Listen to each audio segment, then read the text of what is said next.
Bonjour, namasté. Eh bien, je suis ravie de partager avec vous la guidance pour vendredi 4 mars 2022. Si c'est votre anniversaire ou votre fête, eh bien, je vous souhaite de passer une excellente journée. On commence avec deux cartes, décidément.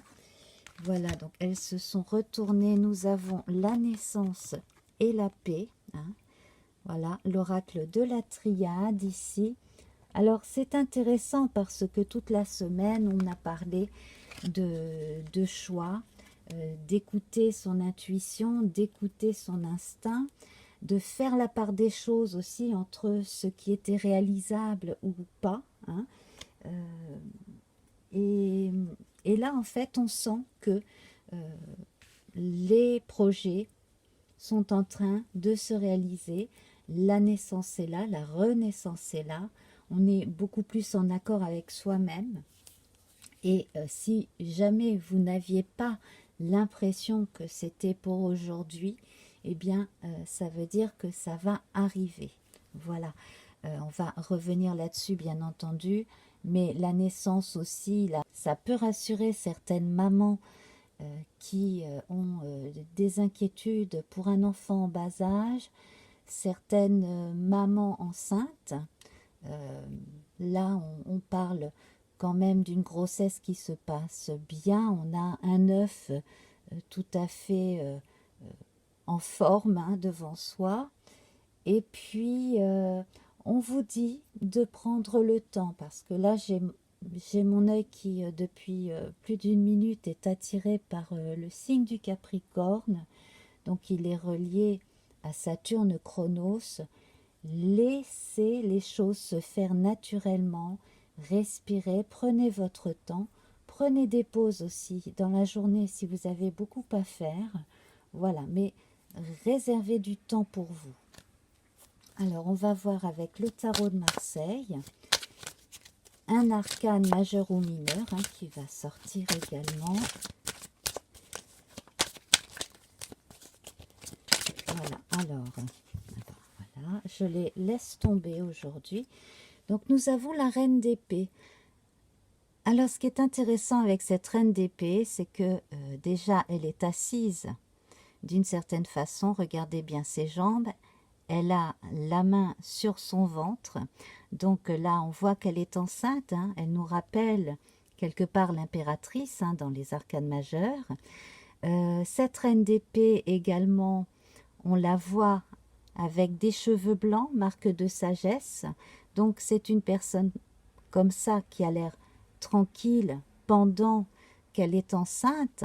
Mine de rien, elle a l'air de bien regarder les choses en face et surtout, elle porte dans la main droite une épée rouge, signe martial, une épée rouge, également donc en relation avec l'énergie de feu, c'est l'action, c'est les décisions, c'est l'épée qui fend l'air, ça rappelle la justice également, Thémis. Donc cette personne, non seulement elle est sage, mais elle prend les décisions qu'il faut. Et là, en gros, ce que l'on voit avec la naissance et la paix ici, c'est que on a décidé de prendre non seulement du recul et un moment pour soi pour la gestation d'un projet, n'est-ce pas? On a une naissance annoncée, donc ça confirme que vous êtes prête à accoucher dans de bonnes conditions, vous n'avez absolument pas à vous inquiéter. Et puis donc pour tout le monde, tous les projets qui sont en train de naître, tout, tout ce que vous étiez en train de préparer là, c'est bon, la naissance est en cours ou imminente. On va voir la suite avec le Gulliver le Normand. Donc, la naissance, la paix, la reine d'épée. Ici, si vous avez prévu un message, un discours, quelque chose à dire à quelqu'un ou quelque chose de plus formel à dire à plusieurs personnes, soyez rassurés, ça va non seulement très bien se passer, mais ça va être aussi très bien reçu. On reconnaît chez certains une autorité naturelle, bienveillante, protectrice. Les qualités féminines, bien entendu, sont mises en avant ici avec la reine d'épée. Donc, on allie fortement le masculin rouge avec le féminin bleu. On allie fermement l'empathie et l'autorité aussi. Bref, on fait au mieux, on ne se laisse pas marcher sur les pieds.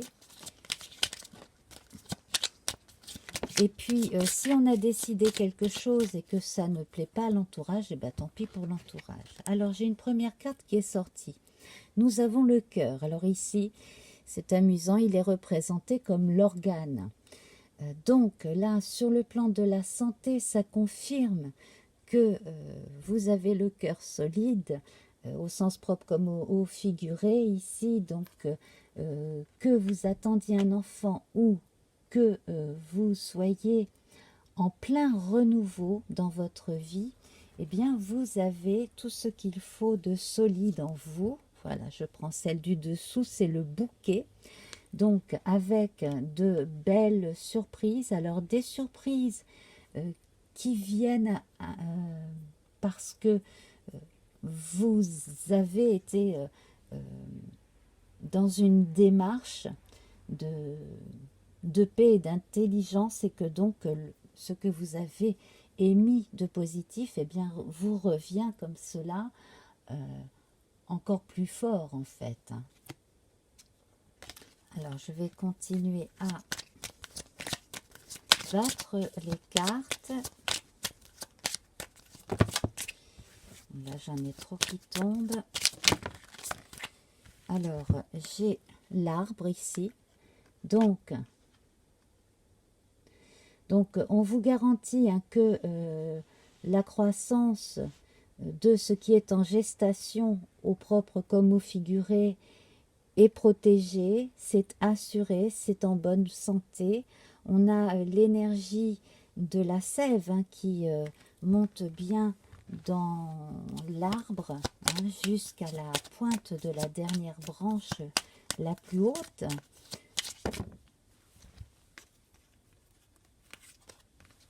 J'ai trop de cartes qui tombent.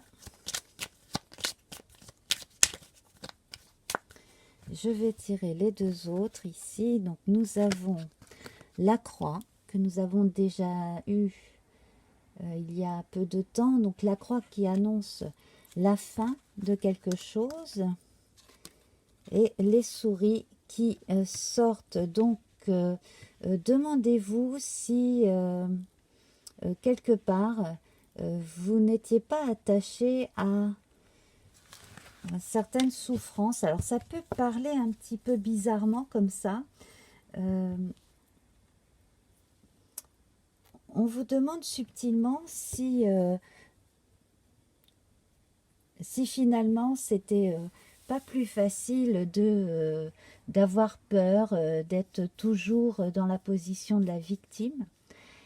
Et que finalement, se prendre en charge, être courageux et faire en sorte que les choses changent, oui, c'est pas forcément facile.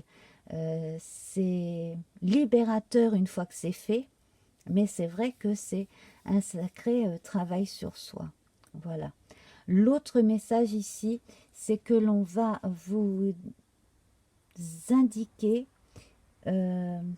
prochainement une façon de vous libérer d'un problème récurrent. Alors un problème récurrent sur le plan de la santé, étant donné que les deux rats ici sont tête bêche, ça me fait penser à un cycle, à une roue. Donc vous avez la possibilité sur le plan de la santé de faire cesser quelque chose qui revient régulièrement. Alors on peut parler d'allergie, mais on peut parler de toute autre chose. Je vais quand même en mettre une derrière les souris. Voilà, mort et résurrection ici avec le cercueil. Donc là, exceptionnellement, on en a 6. Moi, je pense que pour être bien préparés au changement, ceux qui sont encore consciemment ou pas résistants au changement, vont petit à petit se laisser aller à ce changement parce qu'il est nécessaire. C'est comme tous les cycles de la vie, ils évoluent, chacun leur tour. Et bien là, c'est pareil. Donc, sur le plan de la vie de tous les jours, la vie quotidienne, le travail, les relations avec les autres,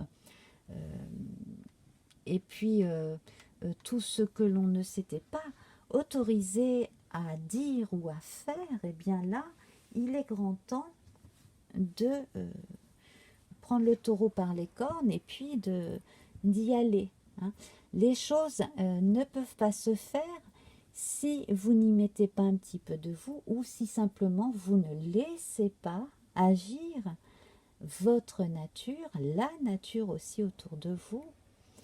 Voilà, ça c'est le grand message également.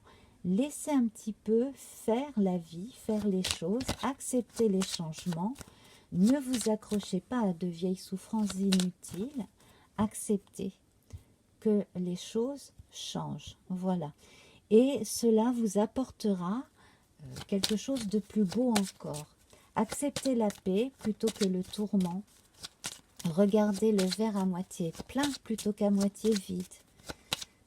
Essayez de vous réjouir au moins une fois par jour, même d'une toute petite chose de rien du tout. Cultivez la pensée positive.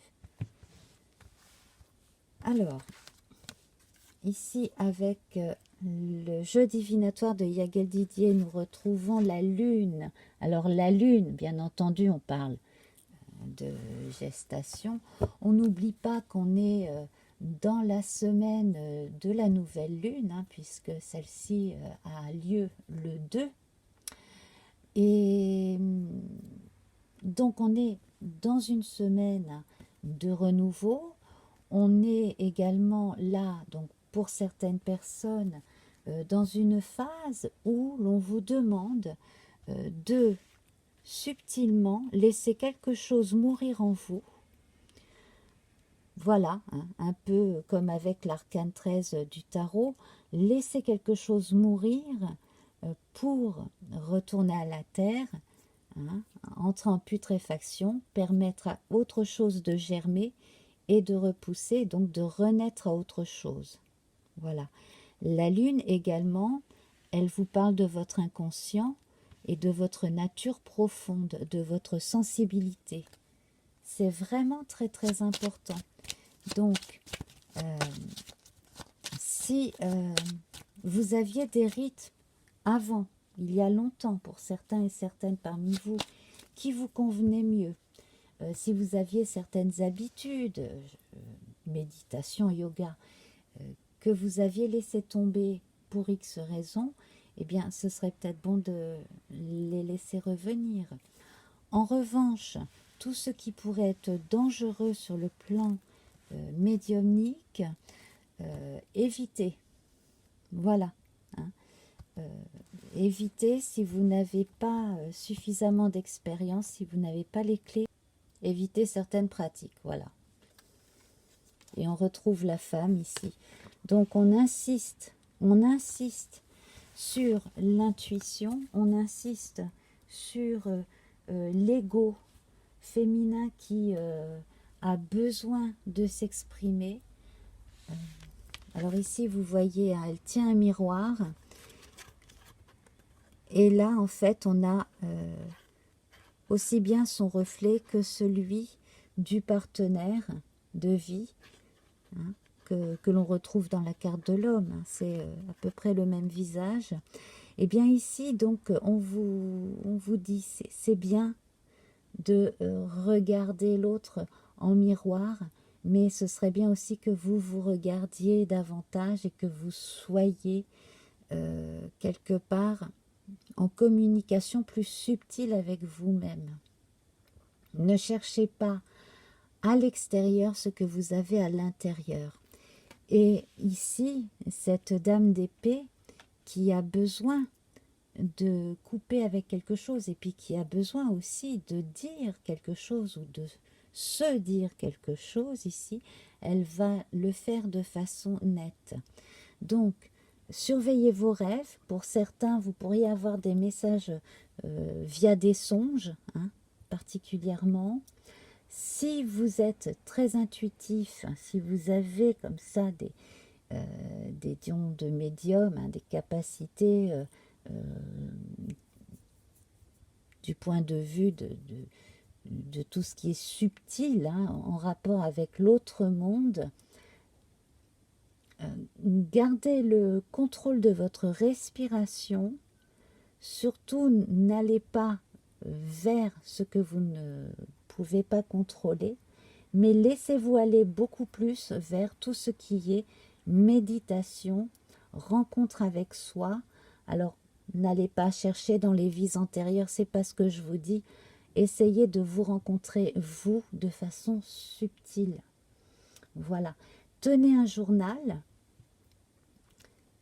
Décrivez vos rêves, décrivez vos songes, voilà, tout ce que vous idéalisez aussi, tout ce que vous aimeriez encore faire naître dans votre vie. Voilà, alors, on a à présent l'oracle de l'amour. Je vais tirer 2 cartes. Alors, nous avons l'amour cosmique. Ben voilà, ça rejoint tout à fait hein, la lune ici. La lune, la naissance, la paix. Donc là, c'est l'amour universel. C'est le macrocosme et le microcosme qui entrent en communication. Hein. Voilà. Donc, si vous vous connaissez véritablement vous-même, si vous vous acceptez, si vous communiquez avec vous-même, vous arriverez à rentrer en communication avec le reste de l'univers. D'où la notion de macrocosme, l'univers et microcosme, votre être intérieur. Voilà. Donc ici, on parle d'amour universel, comme je le disais. Et je vais prendre celle-ci. Et on va évoquer l'infinie tendresse. Elle est merveilleuse, cette carte. Voilà. Alors, la tendresse envers vous-même, la tendresse envers votre bien-aimé, la tendresse pour vos enfants, la tendresse pour les personnes les plus proches. Ici, on a le couple qui est représenté. Voilà. La tendresse de tout ce qui fait votre personne également, votre âme. Hein. Voilà. Votre conscient, votre inconscient. Le mariage du moi et du soi, mariage sacré. Hein. Voilà. Donc, je vous montre à nouveau ces 2 cartes et puis on va ensuite passer au tirage pour la photo que je posterai sur Instagram. Voilà.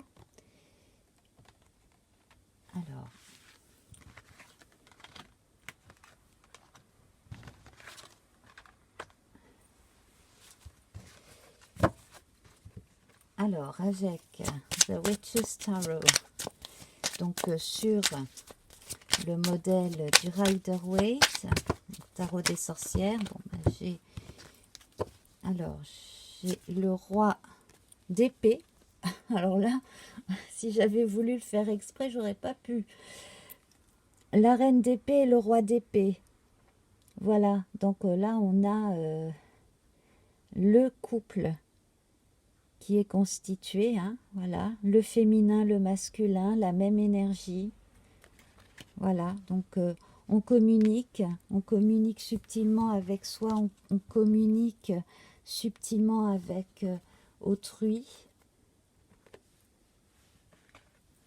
Et puis on a une marque d'autorité, de décision et de bienveillance, hein, bien entendu ici. On va faire appel aux fées avec le Fairy le Normand.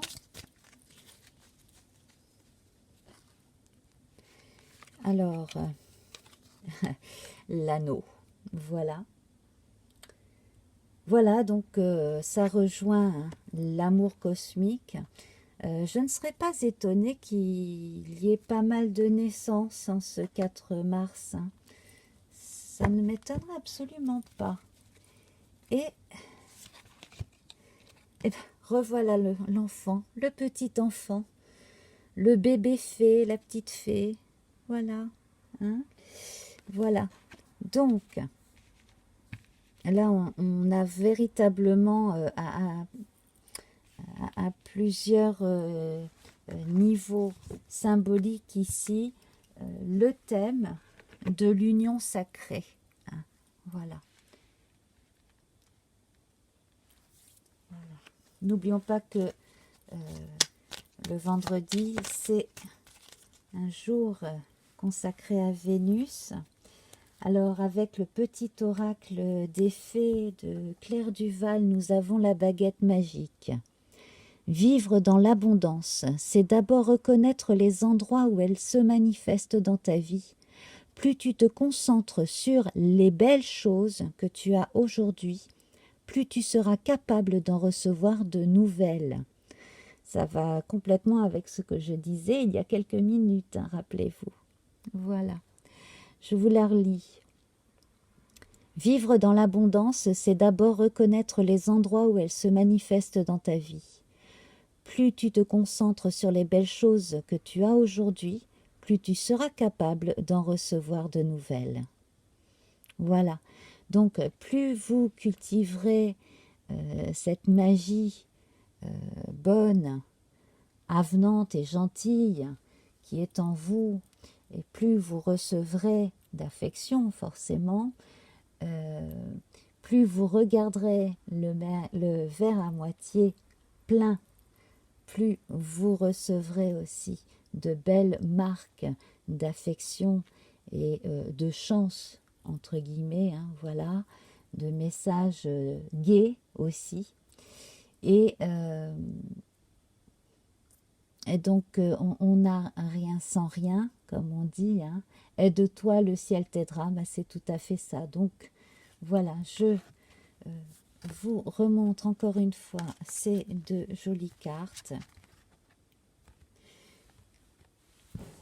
Voilà, l'infinie tendresse et l'amour cosmique, la communication entre le moi et le soi, entre le féminin et le masculin, entre le microcosme et le macrocosme. Voilà. Je vous embrasse très fort, à très vite. Namasté. Au revoir.